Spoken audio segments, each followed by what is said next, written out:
economías, muy en base a instituciones, con una alta innovación, ¿no? Innovación y creatividad. Explícanos esta idea, estas economías, cómo han llegado a tener esos ingresos per cápita tan A ver, impresionantes. no hay peor ciego el que no quiere ver, y no hay peor alumno que el que no quiere escuchar. Lo que está diciendo lo enseñó un maestro de los dos, un escocés, profesor de lógica, que te decía que todos son las instituciones, que muchas veces los recursos naturales que tiene Venezuela, que tiene Bolivia. Argentina, son Bolivia. una maldición. Mire, Venezuela estaba o llegó a los umbrales del desarrollo económico en los años 60, cuando se permitía la inversión y había predictibilidad de contratos. Era lejos el país más rico de América Latina, aunque el señor Milei en Argentina y otras almas de fe digan que Argentina alguna vez fue desarrollada, nunca fue desarrollada ni estuvo cerca en mediciones serias macroeconómicas. Venezuela sí, pero Venezuela hoy día es la peor maldición que alguien puede desear a un país. Es Bolivia o tiene estándares bolivianos.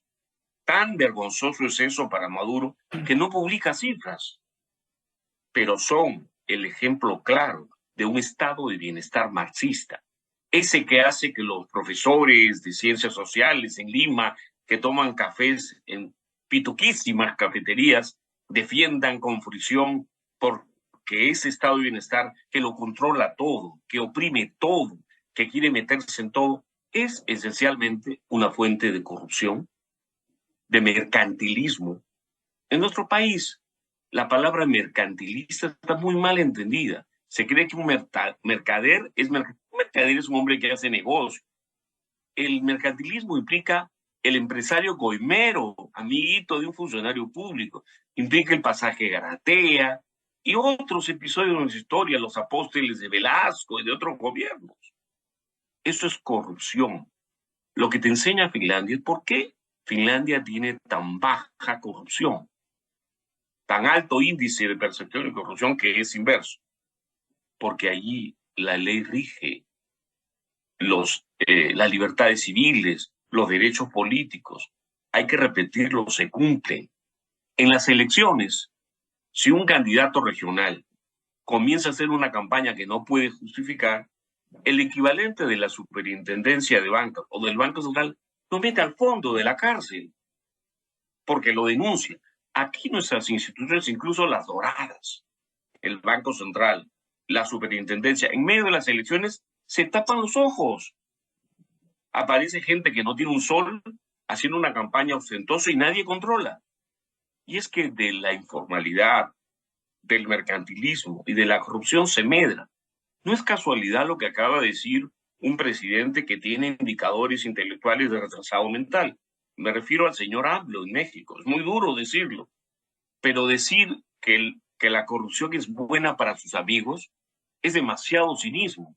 Yo creo que debe tener algún problema mental el presidente para decir eso, porque en todos lados la corrupción es destructiva y le Ahora, roba a los más pobres. ahora el modelo de los países nórdicos de desarrollo, de crecimiento, de bienestar, es un modelo que combina institucionalidad democrática y economía de mercado. A diferencia del modelo asiático, que, bueno, el modelo asiático en su gran mayoría está avanzando hacia formas de democracia y de Estado de Derecho. Ahí está Corea del Sur, está Taiwán. En general, los países cuando crecen y generan clases medias poderosas exigen libertades y Estado de Derecho.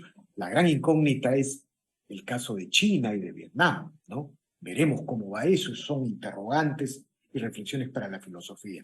Pero lo cierto, Carlos, es que en el caso de los países nórdicos hay un modelo clarísimo. Es democracia, sistema republicano, el clásico sistema republicano, Estado de Derecho y economía capitalista. Lo llamaría más simple. Capitalismo, porque no existe capitalismo si no hay libertades. Si no hay libertades, no hay separación de poderes. Un proceso electoral aún es más limpio, eso es que nunca tenemos. ese que respetan las libertades y los derechos de la población, los derechos políticos. Esos países se caracterizan no por su libertad económica, sino por su libertad política. Y tú sabes que la mejor manera de tener al pueblo de rodillas es oprimiendo sus derechos de propiedad. Entonces, llamemos a la cosa por su nombre. Los finlandeses se pueden llamar socialistas, porque el vocablo socialistas va a definiciones absurdas de opresión, como Hitler, como Kim Il-sung, como Maduro, como los cubanos, pero también a definiciones guarracianas, donde el mercado y la libertad prevalecen en la economía, como en los países nórdicos. No nos dejemos convencer por las etiquetas. Las etiquetas sirven para ubicar cosas y para engañar a la gente. Porque te etiquetan de fujimorista y eres malo. Se etiquetan de antifujimorista y eres un paladín. Sin embargo, los ladrones son ladrones, los incapaces son incapaces, digamos, y los capitalistas acumulan. ¿Tú no crees entonces, luego de tu experiencia en Finlandia y en los países nórdicos, que haya esta idea que viene sobre todo del capitalismo chino, de que es posible construir economía y mercado en un sistema autoritario? Como Es un fracaso. Como está sucediendo en China, como está sucediendo en Vietnam, como alguna vez sucedió, digamos, en las primeras etapas de desarrollo de Corea del Norte, de Corea del Sur, de Taiwán, ¿no? No sé, ¿no crees? Soy muy duro en eso. Cuando yo veo el producto per cápita de un finlandés, 80% del de un norteamericano, y veo el de un chino un poquito más alto que el peruano, 15%, con la distribución del ingreso que hay en China, yo no veo éxito. Yo no veo esa potencia mundial. Es 10, 12 y 14% del PBI mundial de acuerdo a la medición, pero no es la economía más importante del planeta.